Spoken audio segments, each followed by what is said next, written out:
I think that we hardly have an inkling as to the real nature of the world and the real history of life on this planet. And, you know, we don't know how narrowly channeled the manifestation of organic intelligence is. Does it always have to be in a body? Does it always have to be in a body that stands upright with binocular vision? I think the real task with dealing with extraterrestrials is to know when you've got one.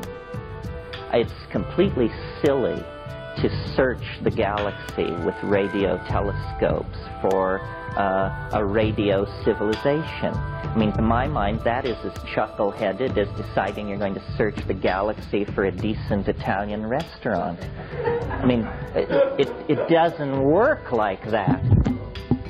So,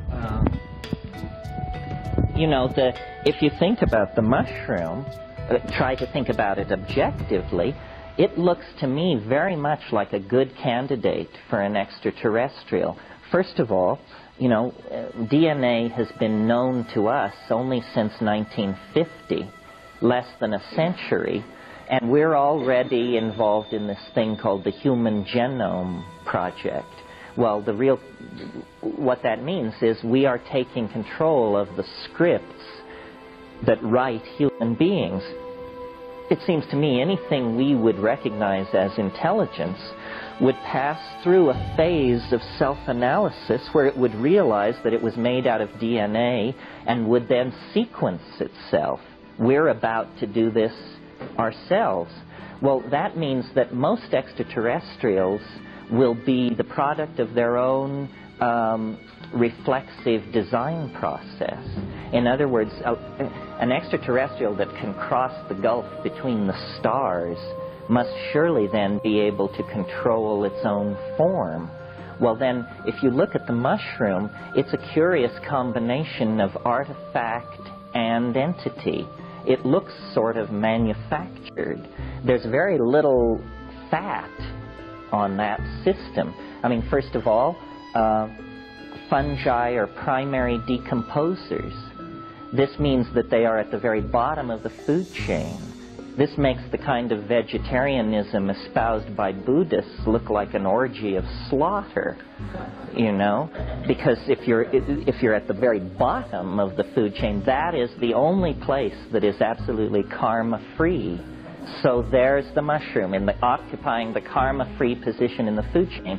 Well, then it's, you know, we've been reading about these huge mycelial clones spread under acres of soil in Michigan and Wyoming. Well, those things, what that is that's a cobweb-like network, and in the case of a psilocybin species, filled with neurotransmitter-like compounds.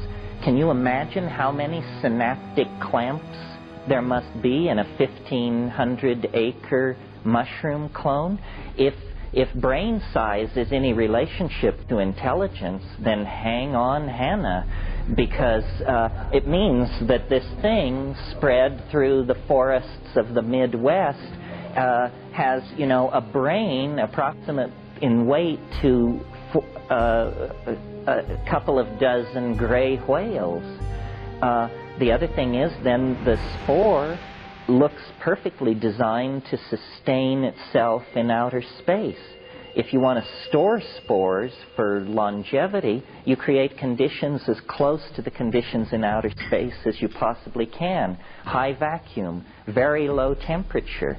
The casing of a spore is one of the most electron-dense organic materials in nature. So electron-dense that it approximates a metal.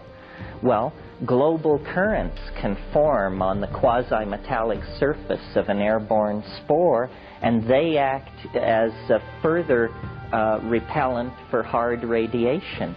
So, and, you know, percolating through the galaxy at an ordinary rate typical of stellar material, a mushroom species could percolate from one side of the galaxy to the other in under 400,000 years. Well, that's lightning speed compared to the size and age of the universe.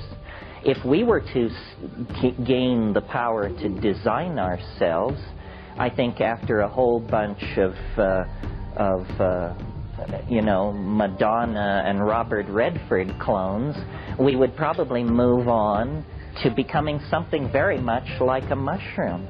It's, mild, it's non-invasive, it's at the bottom of the food chain, it's virtually immortal, it's laden with neurotransmitters, and it's living in the imagination.